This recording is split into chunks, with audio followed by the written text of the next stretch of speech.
Bismillah. Alhamdulillah wassalatu wassalamu ala Rasulillah wa ba'du.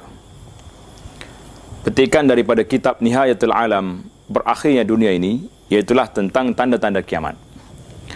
Tanda kiamat yang ke-17, daya'ul amanah wa raf'aha 'anil qulub, minal qulub. Hilangnya amanah, kejujuran dan terangkatnya sifat amanah ini daripada hati manusia. Melantik orang yang sesuai dengan jawatannya adalah satu kewujudan, asas kepada kewujudan ummah. Menjamin kesejahteraan bumi dan penghuninya dan kemakmuran peradaban. Jika kejujuran hilang, maka garis ukuran akan menjadi tunggal langgang.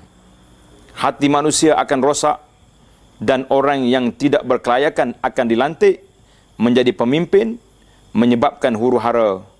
Ini diceritakan oleh Rasulullah sallallahu alaihi wasallam. Sebab kehilangan kejujuran adalah disebabkan oleh kerosakan hati manusia. Huzaifah radhiyallahu anhu berkata bahawa Rasulullah sallallahu alaihi wasallam bersabda, "Innal amanata nazalat fi jazril qulub, fi jazri qulubir rijal, summa nazal al-Quran. Fa'alimu minal Quran wa alimu minas sunnah."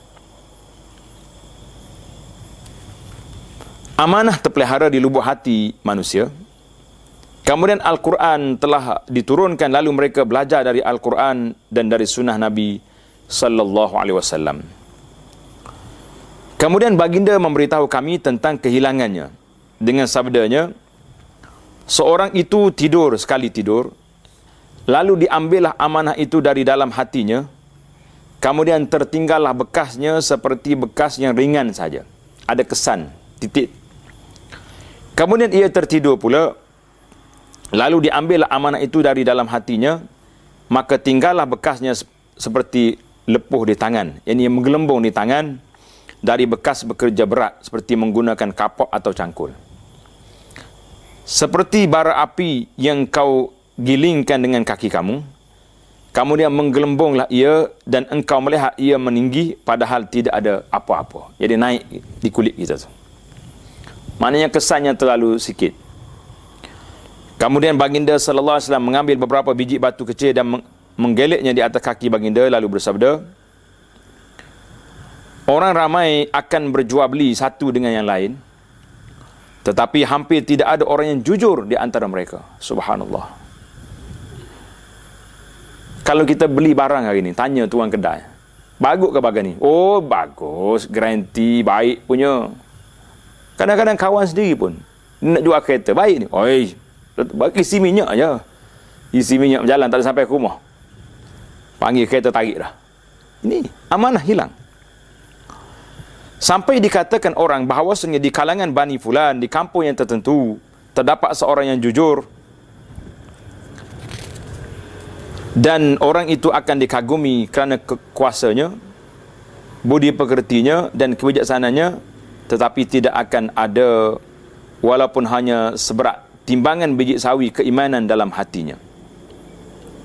Kata Huzaifah lagi, pada suatu masa dulu, aku tidak kisah berurusan dengan siapa daripada kamu. Tak kisah. Kerana jika seorang Islam, agamanya akan menghalang dia daripada menipu.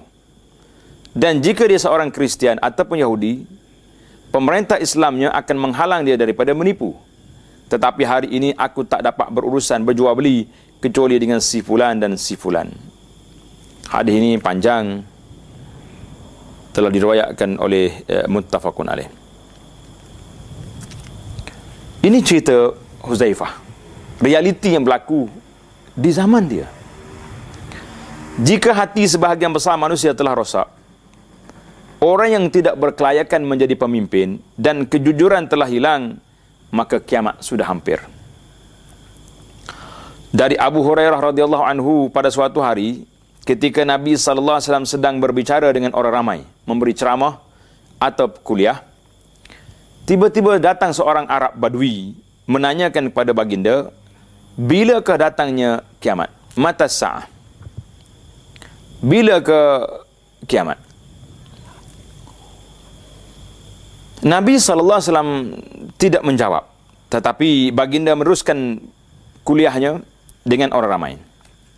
Kerana sikap Nabi SAW yang didemikian itu, maka sebahagian sahabat yang berada dalam majlis itu mengatakan Nabi mendengar pertanyaan itu, tapi baginda tidak menyukainya, dan sebahagian lagi mengatakan baginda tidak mendengarnya. Mana husnuzan, kata Nabi tak dengar kali. Setelah Nabi selesai berbicara, baginda bertanya, di mana orang yang bertanya tentang hari kiamat tadi? Mana? Aina sa'il anis sa'ah? Orang itu menyahut, saya ya Rasulullah, saya yang tanya. Rasulullah sallallahu alaihi wasallam bersabda, "Iza wussidal amru ila ghairi ahlihi fantaziris sa'ah." Apabila suatu urusan pekerjaan diserahkan kepada orang bukan ahlinya, maka tunggulah kedatangan kiamat.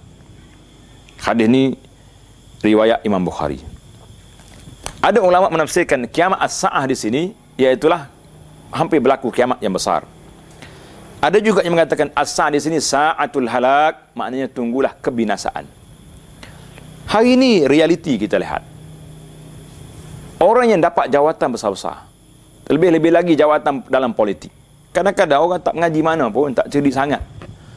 Tapi dia boleh jawatan, orang undi dia ramai, jadilah dia orang besar. Tak pandai nak kereta, tak reti nak buat kerja, tapi dah jadi orang besar. Banyaklah kepincangan yang berlaku. Yang pentingnya, mereka sudah dapat jawatan dengan cara apa yang mereka nak. Tanda ini memang dapat dilihat dengan jelas pada zaman kita. Anda boleh lihat ramai yang memegang jawatan penting dalam kerajaan, dalam universiti dan lain-lain jawatan dalam masyarakat yang berkait rapat dengan kepentingan rakyat. Bukanlah mereka yang paling cekap, paling sesuai ataupun paling boleh dipercayai untuk jawatan tersebut. Mereka yang dilantik memegang jawatan ini juga tidak mempedulikan kesejahteraan rakyat. Peduli juga 5 tahun sekali. Malah mereka dilantik kerana berbaik dengan ketua jabatan atau mempunyai kepentingan yang sama dengan orang yang menyokong mereka dan lain-lain.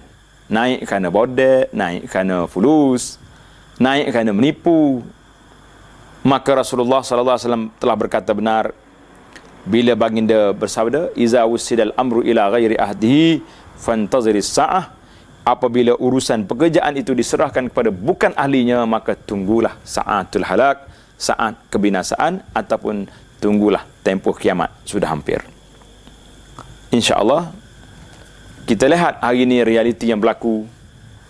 Banyak sekali orang pegang jawatan bukan dengan kelayakan, tapi mereka naik kerana sesuatu yang telah mereka lakukan.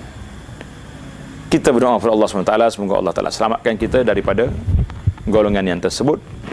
InsyaAllah kita akan sambung lagi di dalam siri yang lain dengan tanda-tanda kiamat yang berikutnya. Sekian. Assalamualaikum warahmatullahi wabarakatuh.